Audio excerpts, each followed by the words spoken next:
In this video, I want to finish up our talk of the pentose phosphate pathway by talking about a disease that relates to it, specifically glucose 6-phosphate dehydrogenase deficiency and hemolytic anemia and how they play a role here. So glucose 6-phosphate dehydrogenase deficiency is an X-linked disease, so it's a genetic disease. And basically, what happens with this is that we have low levels of glucose 6-phosphate dehydrogenase. And this, of course, is the enzyme that's involved in the oxidative phase of the pentose phosphate pathway. So if we have low levels, we have a deficiency of this enzyme, we're going to have less of this oxidative phase of the pentose phosphate pathway. And of course, the products of that pathway, or of that phase of the pentose phosphate pathway, were of course NADPH and ribose 5-phosphate. The non-oxidative phase creates R5P without creating an NADPH. So if we don't have G6P dehydrogenase, we could still create R5P in the non-oxidative phase, but as far as NADPH goes, we're probably going to have low levels of NADPH. Some of the symptoms of this deficiency are black urine, jaundice, really low levels of hemoglobin, and really high levels of red blood cell death via hemolysis. So how does this actually relate to the pentose phosphate pathway specifically, like in more detail? Well, what happens if we have low levels of NADPH? If we have low levels of NADPH, that means we cannot regenerate GSH, which of course was the reduced form of glutathione. And that acted as an antioxidant. So if we can't regenerate GSH because we have low levels of NADPH, we're going to have low levels of GSH, which means we have low levels of antioxidants. If we have less antioxidants, that means the oxidants that do come in can destroy cells by destroying biomolecules. And this, of course, can lead to death. Now, there are some cells that are specifically harmed by it, or more than others.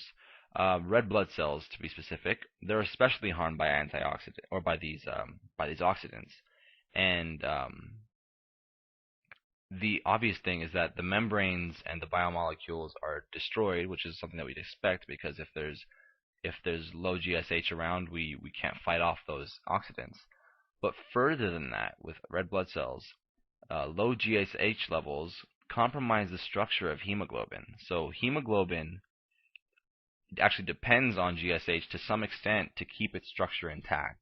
And when there's low levels of GSH, the structure of hemoglobin is compromised. And what happens is we have the cross-linking of these hemoglobin molecules. And then we have the formation of these things called Heinz bodies. Heinz bodies on the red blood cells. So in case you're curious, I conduct a Google search of that. Basically what happens is that the red blood cells get deformed. So we have a red blood cell deformity. So they're deformed. And this is followed by cell lysis, which of course is basically just a cell explosion. So this is what we call hemolytic anemia. Hemo, of course, referring to the blood, and lytic referring to lysis, or the cell explosion. Anemia is basically when you have either too little or too few red blood cells, or if you have too little or too few hemoglobin. So there's a hemolytic anemia, and that's what actually is the term associated with this, with what happens here, and that's what actually kills these patients. So how do we stop this? How do we deal with this?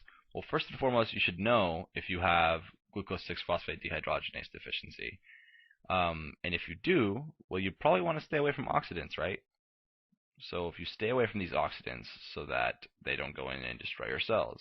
Some things that have a lot of oxidants are fava beans. In addition, you want to stay away from Pamoquin, which is this anti-malaria drug, and it can act as an oxidant. So some patients who have malaria, one of the treatments is Pamoquin, and I hope I'm pronouncing that correctly.